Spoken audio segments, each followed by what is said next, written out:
교회의 일꾼이 됩시다 라는 제목으로 하나님 말씀 전하겠습니다. 오래전에 영국에 괴짜 바이올린 연주자가 있었습니다. 그분이 연주회를 가졌는데 많은 친구와 또 관객들이 모였습니다. 몇 곡의 연주가 끝나자 열렬한 박수가 쏟아져 나왔습니다. 그런데 이 연주자가 갑자기 하던 바이올린을 발로 밟아서 부셔버렸습니다. 관객들은 돌변한 그의 행동에 깜짝 놀랐습니다. 그런데 그가 또 하나의 바이올린을 가져오자 사회자가 이렇게 말합니다. 여러분 놀라지 마십시오. 방금 전에 연주한 바이올린은 최고의 바이올린이 아니고 20파운드의 사구려 바이올린이었습니다. 그러니 너무 아까워하실 필요 없습니다. 이제 최고의 바이올린으로 최고의 연주를 시작하도록 하겠습니다. 그리고 그는 최고의 바이올린으로 다시 연주하기 시작했습니다. 그 연주는 큰 감동을 주었고 관객들은 큰 박수를 보내주었습니다. 그런데 사실 관객들 입장에는 조금 전에 사구려 20파운드짜리 바이올린으로 연주한 것이나 최고의 바이올린으로 연주한 것이나 큰 차이를 느끼지 못했어요. 그런데 그 연주자가 그날 그렇게 행동한 것은 정말 중요한 메시지를 주기 위해서입니다. 위대한 음악가가 위대한 음악을 만드는 것이지 위대한 악기가 위대한 음악을 반드시 만드는 것은 아니다. 이 메시지를 청중에게 주기 위해서였습니다. 그런데 여러분 사실 이 메시지는 성경의 가르침과 맥이 통합니다. 여러분 사람은 방법을 찾지만 하나님은 사람을 찾으신다. 이런 말씀 들어보셨습니까? 이게 하나님의 메시지입니다. 우리 구주 예수님도 이와 같은 가르침을 주고 계십니다. 우리 예수님은 우리 인생들을 죄에서 구원하시고 세상을 변화시키기 위해서 다른 조직이나 단체를 만드시지 않으셨습니다. 어떤 프로그램이나 캠페인을 하시지 않으셨습니다. 대신에 우리 주님은 주님이 원하시는 사람들을 세우셨어요. 그리고 그 사람들을 통해서 세상을 변화시키시기로 하셨습니다. 그들이 바로 주님의 제자이고 주님의 일꾼들입니다.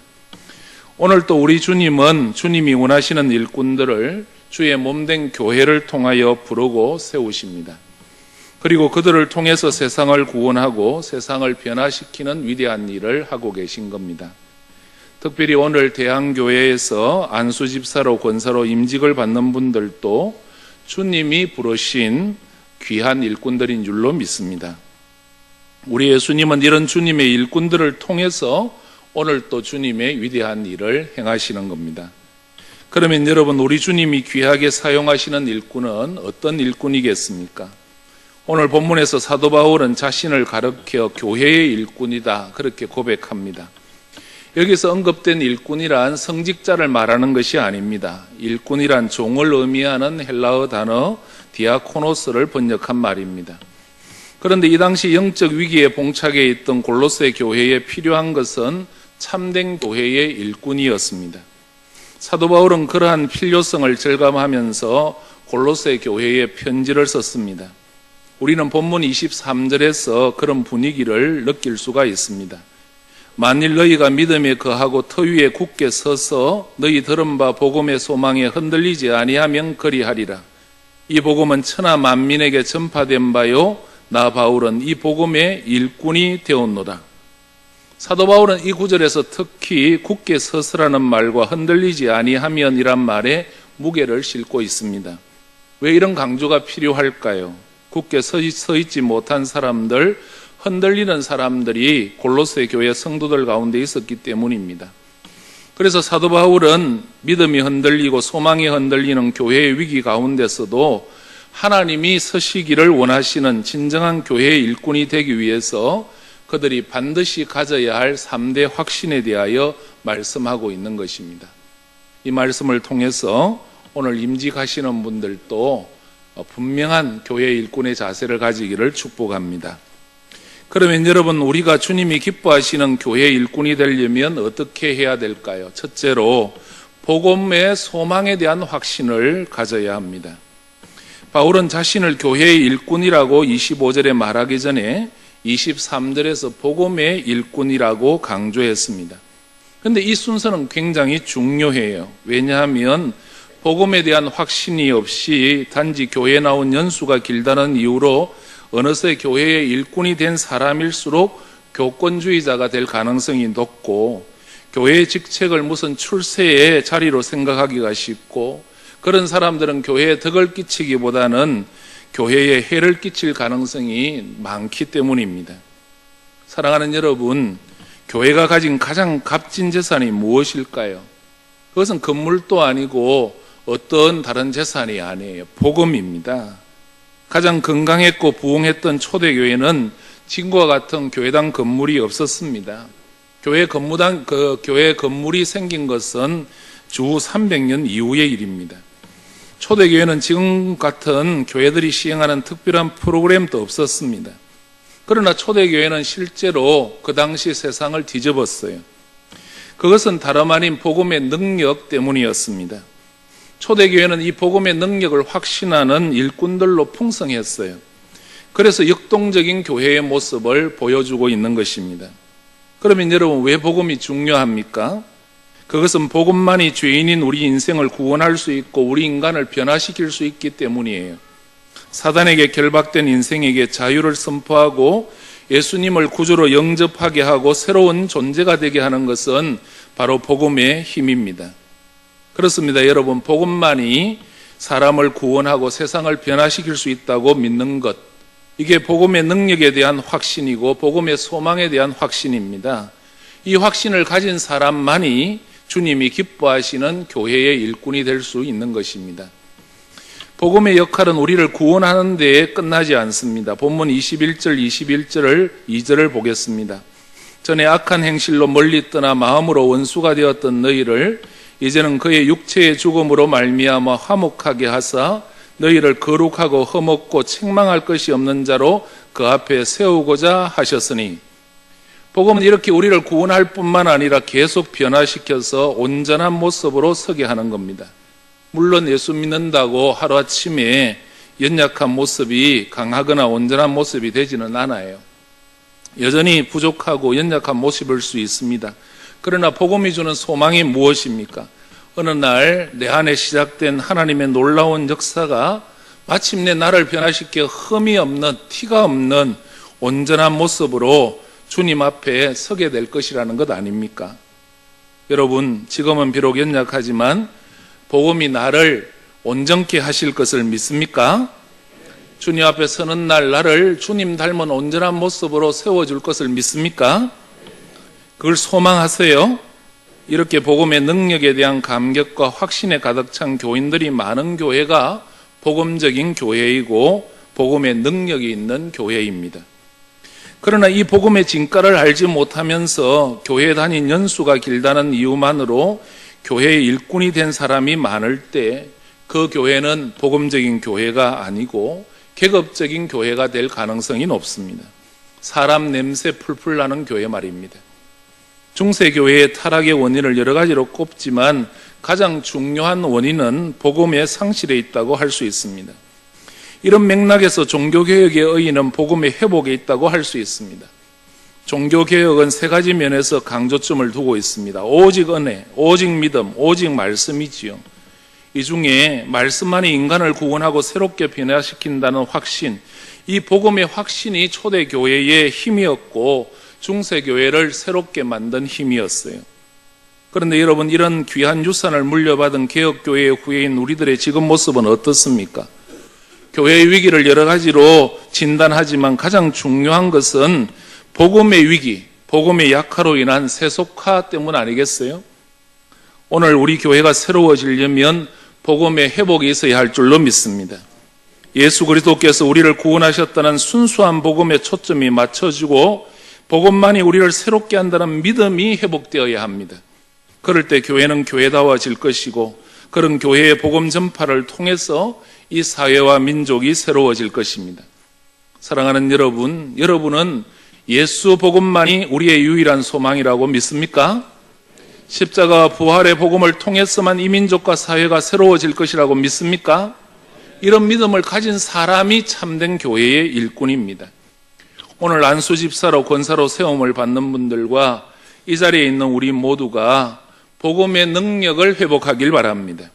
그리고 복음의 소망을 확신하는 교회의 참된 일꾼으로 설 수 있기를 원합니다. 그래서 주님이 귀히 서시는 대한교회의 참 일꾼 되시기를 주의 이름으로 축복합니다. 그러면 여러분, 우리가 주님이 기뻐하시는 교회의 일꾼이 되려면 어떻게 해야 되겠습니까? 두 번째는 사역의 목표에 대한 확신을 가져야 합니다. 우리가 교회 일에 참여하게 될 때 중요한 것은 사역의 목표를 제대로 아는 것입니다. 오늘날 교회가 무기력한 것은 교회 일꾼들이 사역의 목표를 망각하는데도 그 원인이 있다고 할 수 있습니다. 말콤 머크리지라고 하는 칼림니스트는 사역의 목표를 잃어버린 기독교인을 이렇게 풍자한 적이 있습니다. 사람들은 교회에 간다. 왜 가는가? 교회에 가기 위하여 간다. 사람들은 예배를 드린다. 왜 예배를 드리는가? 예배를 드리기 위하여 예배를 드린다. 사람들은 기도를 한다. 왜 기도를 하는가? 기도를 하기 위하여 기도한다. 사람들은 성경을 공부한다. 왜 하는가? 성경을 공부하기 위해 성경을 공부한다. 사람들은 봉사를 한다. 왜 하는가? 봉사를 하기 위해 봉사를 한다. 그럼 무슨 말이에요? 많은 그리스도인들이 목표를 상실한 채 종교적인 형식이나 행위에만 치중하는 것을 꼬집는 이야기입니다. 그렇다면 하나님이 우리를 교회의 일꾼으로 세워주신 이유가 무엇입니까? 25절에 그 이유가 나와요. 내가 교회의 일꾼이 된 것은 하나님이 너희를 위하여 내게 주신 경륜을 따라 하나님의 말씀을 이루려 함이니라. 여러분, 사도 바울이 교회의 일꾼 된 것은 자신의 개인적인 야망을 이루기 위함이 아닙니다. 하나님의 뜻을 이루기 위함이라는 것이죠. 그러면 여러분, 하나님의 뜻을 이룬다는 게 뭡니까? 그것은 하나님의 말씀이 가르치는 핵심이 무엇인지 알아야 알 수 있는 겁니다. 그런데 26절은 그 핵심을 비밀이란 말로 표현을 해요. 그리고 27절은 그 비밀의 정체를 이렇게 밝힙니다. 하나님이 그들로 하여금 이 비밀의 영광이 이방인 가운데 얼마나 풍성한지를 알게 하려 하심이라.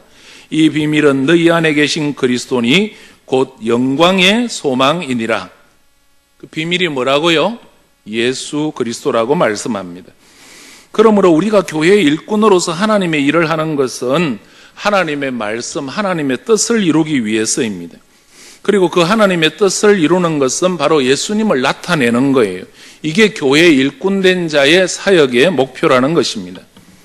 28절을 보면 모든 형태의 교회 사역이 정리되어 있습니다. 우리가 그를 전파하여 각 사람을 권하고 모든 지혜로 각 사람을 가르치면 각 사람을 그리스도 안에서 완전한 자로 세우려 함이니. 여기 중요한 동사 셋이 나오지요. 전파한다, 권한다, 가르친다입니다. 우리 믿는 자들이 전파하는 것이 무엇입니까? 예수 그리스도지요. 예수 그리스도를 구주로 믿어 구원받으라는 것 전파하는 것이잖아요. 또 우리가 사람들에게 권하는 것이 무엇입니까? 예수를 믿도록, 예수를 의지하도록, 예수를 따르도록 권하지요. 우리는 무엇을 가르칩니까? 예수 그리스도를 가르칩니다. 소망이신 그리스도, 생명이신 그리스도, 구원이신 그리스도를 가르칩니다. 이렇게 우리가 예수님을 전파하고 권하고 가르치는 최종 목표가 어디 있다고요? 그리스도 안에서 완전한 자로 세우기 위함이라는 겁니다. 사람들을 그리스도 안에서 하나님 기뻐하는 자로, 하나님께 헌신할 수 있는 자로 세우는 것, 이게 기독교 사역의 핵심이라는 것입니다. 교회 안에서 여러 가지 사역이 있지만 우리는 무슨 일을 하든지 그 일의 궁극적인 목표는 사람을 그리스도 안에서 완전한 자로, 성숙한 자로, 헌신하는 자로 세우는 거예요. 이렇게 사람이 변화되고 사람이 온전해지는 곳에 변화된 가정이 세워지고 교회가 세워지고 사회가 세워질 수 있고 새로운 역사가 일어나게 되는 것입니다. 그러므로 교회가 하는 일은 사람을 변화시키고 바르게 세우는 일입니다. 이것이 교회 사역의 본질적인 일이고 그 외에는 다 비본질적인 것입니다. 교회 일꾼들은 이것을 확신해야 됩니다. 사랑하는 여러분, 교회는 뭐 하는 곳이라고요? 사람을 살리고 세우는 곳입니다. 이때 아멘을 해야 수준이 있는 교회입니다. 그러므로 여러분, 그들이 하나님의 사람다운 사람이 되어서 하나님의 일을 감당할 수 있도록 하는 이 일에 헌신하시기를 바랍니다. 특별히 오늘 임직을 받으시는 귀한 안수 집사님, 권사님들은 사람을 구원하고 사람을 세우는 일에 귀하게 쓰임받는 사람 되길 바랍니다. 그것이 교회의 일꾼이에요. 그런 일꾼 되기를 주의 이름으로 축복합니다. 그러면 여러분, 우리가 주님이 기뻐하시는 교회 일꾼이 되려면 어떻게 해야 합니까? 마지막으로 고난의 가치에 대한 확신을 가져야 합니다. 29절 말씀입니다. 이를 위하여 나도 내 속에서 능력으로 역사하시는 이의 역사를 따라 힘을 다하여 수고하노라. 여기서 이를 위하여는 무엇을 말하는 것입니까? 28절 말씀, 각 사람을 그리스도 안에서 온전한 사람으로 세우는 일을 말하지요. 사역의 목표를 말하는 것입니다. 교회 일꾼이 된 사도 바울은 바로 그 일을 위하여 힘을 다해 수고한다, 그렇게 말씀합니다. 힘을 다해 수고한다는 말은 모든 에너지가 소진될 때까지 최선을 다한다는 것입니다. 이것은 인간적인 최선만을 말하는 것이 아니지요. 우리 안에 역사하시는 성령님의 능력과 광건하심이 함께하는 수고를 말합니다. 이 말씀 속에는 교회를 통해 복음의 소망을 이 땅에 펼치는 그 일을 위하여 어떤 고난이라도 기쁘게 감당하겠다는 교회의 일꾼인 사도 바울의 각오가 배어 있는 것입니다. 이건 24절에서 이미 그가 고백했던 내용이기도 해요. 내가 이제 너희를 위하여 받는 괴로움을 기뻐하고 그리스도의 남은 고난을 그의 몸된 교회를 위하여 내 육체에 채우노라. 그러면 여러분, 그리스도의 남은 고난이 무엇이겠습니까? 사도 바울은 교회와 예수님을 동일시해요. 교회는 그리스도의 몸입니다. 아멘. 예수님이 육신을 입고 이 땅에 계실 때 자기의 입으로 하나님 복음을 전파하고 자신의 손으로 병든 자를 치유하고 천국 복음을 가르쳐 주셨어요. 그런데 주님이 이 땅에서 하시던 일을 성천한 후에는 그의 몸된 교회에 넘겨주셨습니다. 예수님은 그의 사역이 계속되도록 하기 위하여 교회라는 이름으로 자신의 몸을 세상에 남겨두신 것입니다. 그래서 교회가 교회다워지는 방법은 예수 그리스도께서 이 땅에서 행하셨던 사역을 우리 주님이 하시던 것과 동일하게 힘을 다해서 감당하는 것입니다. 이같이 오늘날 그리스도의 몸인 우리 교회가 예수 그리스도의 사역을 지속하기 위하여 이 땅에서 고난과 아픔을 당할 때 주님은 그것은 자신의 고난으로 간주하신다는 겁니다. 그런 의미에서 그리스도의 고난은 아직 끝나지 않았지요. 그리스도의 고난은 아직 남아 있는 것입니다. 그러나 여러분, 오늘날 그리스도의 남은 고난을 사도 바울처럼 기쁨으로 받는 사람이 얼마나 될까요? 하나님은 그리스도의 남은 고난, 예수 그리스도께서 교회에 맡긴 이 사명을 감당하기 위해서 고난을 달게 받는, 기꺼이 감당하는 사람을 통해서 오늘 또 역사하시는 줄로 믿습니다. 하지만 오늘날과 같이 편리와 자기 이익을 최고의 가치로 생각하는 시대에 교회 생활을 편하게 하려고만 하지 기꺼이 고난을 받으려고 하는 사람을 찾아보기가 쉽지가 않아요. 그러나 분명한 것은 이 고난의 십자가를 지려고 하는 사람이 없을 때 복음의 역사는 지속될 수 없다는 겁니다. 그러면 여러분, 우리 주님이 지셨던 십자가를 동일하게 짊어지고 복음의 영광을 위하여 자신의 삶을 내어줄 줄 아는 사람이 어디 있습니까? 저는 오늘 안수집사로 권사로 임직받는 분들, 그리고 이곳에 모인 우리가 그리스도의 남은 고난에 동참하는 교회의 참 일꾼 되기를 축복합니다. 고난을 조금 받으면요, 시험이 따라요. 그러나 고난을 깊이 받으면 예정이 생깁니다. 여러분, 자식을 위해서 고난받은 어머니를 생각해 보세요. 자식을 위해 고난받았다고 고생했다고 자식에게서 멀어집니까? 아니죠. 오히려 포기하지 않는 깊은 사랑을 갖게 됩니다. 주님의 몸인 교회와 함께 하나님의 뜻을 실현하는 데 따르는 고난에 기꺼이 동참하는 사람에게는 하나님이 그것을 이기는 기쁨과 보람을 주시는 거예요. 사도 바울은 그것을 특권으로 생각했습니다. 이런 사람이 바로 교회의 참된 일꾼입니다. 그런 사람 되기를 축복합니다. 찬송 작시자 가운데 프란시스 헤버갈이라고 하는 사람이 있어요. 그분은 영국에서 수도원 원장의 딸로 유복하게 자라다가 독일에 유학 왔다가 고생이란 걸 처음 하게 돼요. 그리고 봄에 몸에 병까지 들어서 치료받던 그가 어느 날 디셀도르프 작은 화랑에서 네덜란드 화가인 렘브란트가 그린 에코 호모, 이 사람을 보라는 제목의 고난받는 그리스도를 그린 그 그림을 보게 됩니다. 근데 그 그림 밑에는 이런 글이 쓰여 있었어요. 내가 너를 위하여 내 생명을 주었는데 너는 나를 위하여 무엇을 주느냐? 그림 앞에서 생각에 잠긴 프란시스는 그동안 예수 믿는다고 하면서도 주님을 위해 고난받아 본 적이 없는 자신이 많이 부끄러웠습니다. 그림과 그림 밑에 글귀 그리고 주님의 얼굴이 겹쳐서 머리에서 떠나지 않았어요. 그날 집에 돌아온 프란시스는 주님을 생각하다가 한편의 찬송시를 적습니다. 그것이 우리가 즐겨 부르는 찬송가 311장입니다. 내 너를 위하여 몸버려 피 흘려 내 죄를 속하여 살 길을 주었다. 널 위해 몸을 주건만 날 무엇 주느냐. 널 위해 몸을 주건만 날 무엇 주느냐. 사랑하는 여러분, 주님은 우리를 위하여 모든 것을 주셨습니다. 여러분은 주님을 위해서 무엇을 드릴 수 있겠습니까? 여러분, 우리가 예수님을 위해 고난 받아본 적이 있습니까? 그게 언제였습니까? 자기 생명을 버려 나를 구원하시고 내게 새로운 생명과 영생 주신 주님 때문에 고생하고 고난 받아본 적이 있으십니까? 왜 이 시대에 교회에 참된 일꾼이 없다고 말을 합니까? 왜 교회가 이렇게 많은데 세상은 변하지 않는 것입니까? 그것은 혹시 그리스도의 남은 고난에 동참할 사람이 없기 때문은 아닙니까? 지금 하나님은 복음의 소망과 영광을 위하여 기꺼이 그리스도의 십자가를 지고 고난받을 각오가 되어 있는 사람을 찾고 있습니다.